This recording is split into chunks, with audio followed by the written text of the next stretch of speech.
Bismillahirrahmanirrahim. Assalamualaikum warahmatullahi wabarakatuh.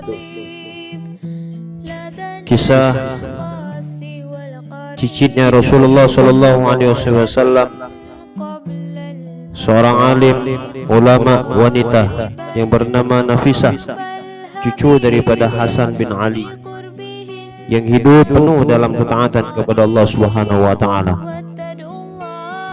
Beliau adalah seorang wanita yang ahli ibadah, memiliki sifat zuhud serta taat kepada Allah Subhanahu wa taala, serta mudah dikabulkan doa-doanya oleh Allah Subhanahu wa taala. Beliau adalah sosok yang tekun dalam beribadah sehingga Allah Subhanahu wa taala memberikan kepadanya banyak daripada kemuliaan. Beliaulah sosok wanita yang bernama Nafisah, wanita soleha, putri dari Al-Hasan bin Zaid bin Hasan, cucu daripada Nabi Sallallahu Alaihi Wasallam. Beliau dilahirkan pada hari Rabu 11 Rabiul Awal pada tahun 145 Hijriah di Makkah Al-Mukarramah. Beliau seorang wanita yang memperoleh pendidikan pertama dari keluarganya yang soleh.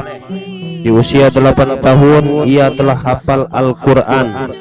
Ayah dan ibunya Zainab, putri dari Al-Hasan bin Ali bin Abi Thalib, mendampinginya menuju kota Al-Madinah Al-Munawwarah. Beliau pergi ke Masjid Nabawi untuk menimba ilmu kepada para ulama dan syekh di dalamnya, hingga ia diberikan julukan Nafisatul Ilim. Sebelum sampai di usia pernikahannya, selama hidup ia telah berhaji lebih dari 30 kali. Mayoritasnya ia lakukan dengan berjalan kaki.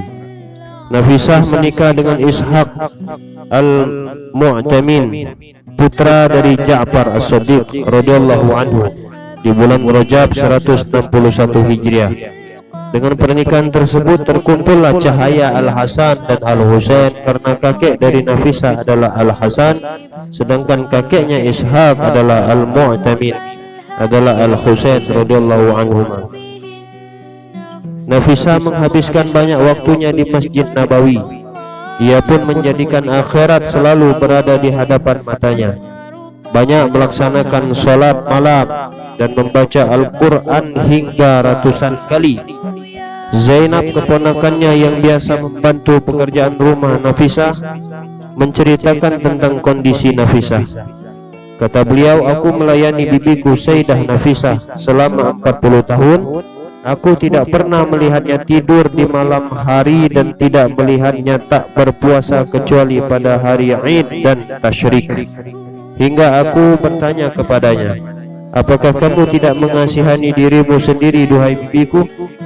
Kemudian Sayyidah Nafisah menjawab, bagaimana aku mengasihani diriku, padahal di depanku ada jurang yang tidak bisa melewatinya kecuali orang-orang yang beruntung. Sungguh indahnya akhlak daripada sifat cucu Nabi kita Nabi Muhammad Sallallahu Alaihi Wasallam. Kemudian Zainab juga mengatakan, bibiku itu hafal Al-Quran dan menafsirkannya. Dia biasa membaca Al-Quran dan menangis. Nafisah pindah ke Kairo, Mesir pada tanggal 26 Ramadan 193 Hijriah, 5 tahun sebelum Imam Asy-Syafi'i datang ke kota itu. Penduduk Mesir menyambutnya dengan takbir dan tahlil, dengan bangganya mendapat kedatangan seorang solehah.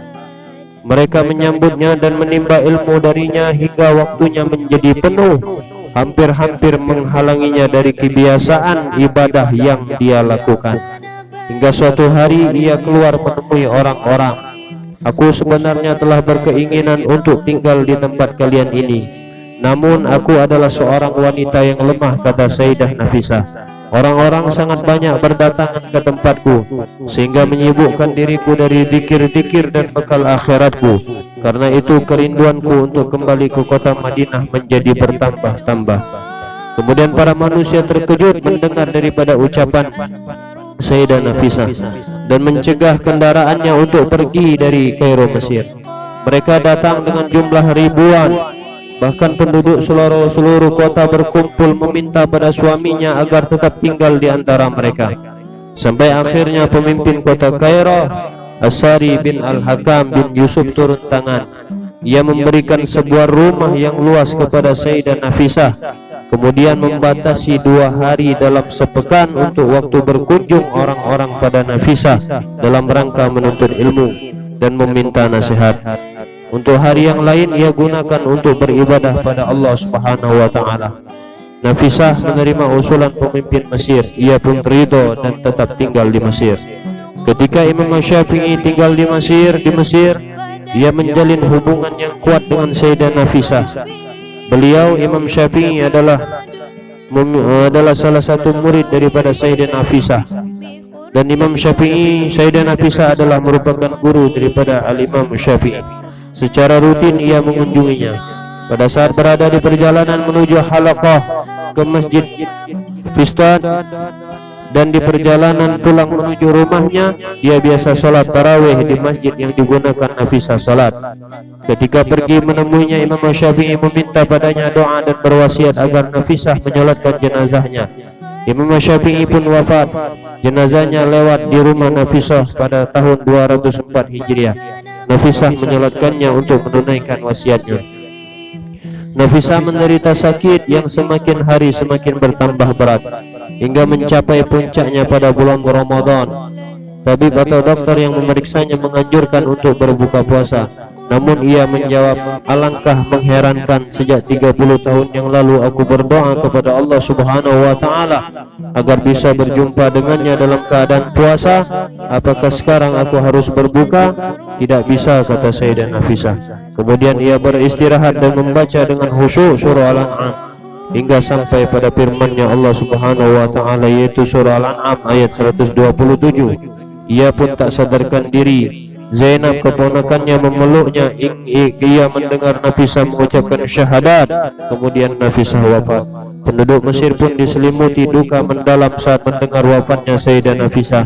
Sang suami berniat hendak menguburkan istrinya di makam Baqi di kota Madinah. Namun penduduk Mesir bersikukuh dan memintanya agar menguburkannya di Mesir.